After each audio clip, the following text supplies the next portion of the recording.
തൃശൂർ പുതുക്കാട് വെള്ളിക്കുളങ്ങരയിൽ നവജാത ശിശുക്കളെ കുഴിച്ചുമൂടി എന്നതായിരുന്നു ഒരു യുവാവിന്റെ ഞെട്ടിക്കുന്ന വെളിപ്പെടുത്തൽ. മരിച്ച 2 കുട്ടികളുടെയും അസ്ഥിയെടുത്ത് സൂക്ഷിച്ചതായി പോലീസ് സ്റ്റേഷനിലെത്തി കീഴടങ്ങിയ യുവാവ് പറയുകയും ചെയ്തു. ഇപ്പോൾ ആ കേസിന്റെ വിശദാംശങ്ങൾ റൂറൽ SP വിശദീകരിക്കുന്നുണ്ട്. നമുക്ക് ആദ്യം അദ്ദേഹത്തിന്റെ വാക്കുകൾ ഉള്ളതായിട്ട് തള്ളയ്ക്ക് സംശയമുണ്ട്. പ്രസവിച്ച കാര്യം ആർക്കും അറിഞ്ഞു. പ്രസവിച്ച കാര്യം അവന്റെ ഏറ്റവും അടുത്ത 1-2 സുഹൃത്തുക്കളോട് സബ്സിക്വന്റ് ആയിട്ട് അവൻ പറഞ്ഞു എന്നൊരു സംശയം.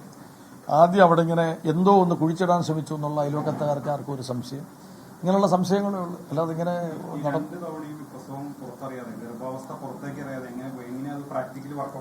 എങ്ങനെ പോയി എന്നുള്ളതൊക്കെ നമ്മൾ അന്വേഷിക്കാനുണ്ട്. കാരണം ഒരു പെണ്ണ്, ആ പെണ്ണ് പറയുന്നത് അവർക്ക് പിന്നെ ഇതുണ്ടല്ലോ, ശരീരം കുറച്ച് വണ്ണം വെക്കുന്ന, ഇപ്പം ഡ്രസ്സൊക്കെ അഡ്ജസ്റ്റ് ചെയ്ത് മാനേജ് ചെയ്തു എന്ന് പറയുന്നുണ്ട്. പുറത്തൊന്നും പോയിട്ടില്ല. ലാബ് ടെക്നീഷ്യനായിട്ട് ഈ അവസാന മാസങ്ങളിൽ പോയിട്ടില്ല. അമ്മയ്ക്ക് വിദ്യാഭ്യാസം കുറവാണ്. അമ്മയ്ക്ക് വളരെ അടിസ്ഥാന വിദ്യാഭ്യാസം പോലും ഇല്ലാത്ത അമ്മയാണ് ഈ പെൺകുട്ടിയുടെ. സ്വാഭാവികമായിട്ടും ഞാൻ നോക്കുമ്പോൾ അവിടെ വേറൊരാളില്ല വീട്ടിൽ. അല്ലല്ല, വളർച്ചയെത്തിയതിനു ശേഷം അല്ല. അത് ഇപ്പം നമുക്ക് കിട്ടിയ വിവരം അനുസരിച്ച് 2024 ഏകദേശം ഞങ്ങൾക്ക് ഒരു ധാരണയുണ്ട്. ആ ഡേറ്റൊക്കെ ഞങ്ങൾക്ക് അവർ പറയുന്ന വെച്ച് മാത്രം നമുക്ക് പറയുന്നത് ശരിയല്ലാത്തതുകൊണ്ട് ഞങ്ങൾ അതിന് പിന്നെ കണക്ട് ചെയ്യുന്ന മറ്റു കാര്യങ്ങളോട് നോക്കിക്കൊണ്ടിരിക്കും.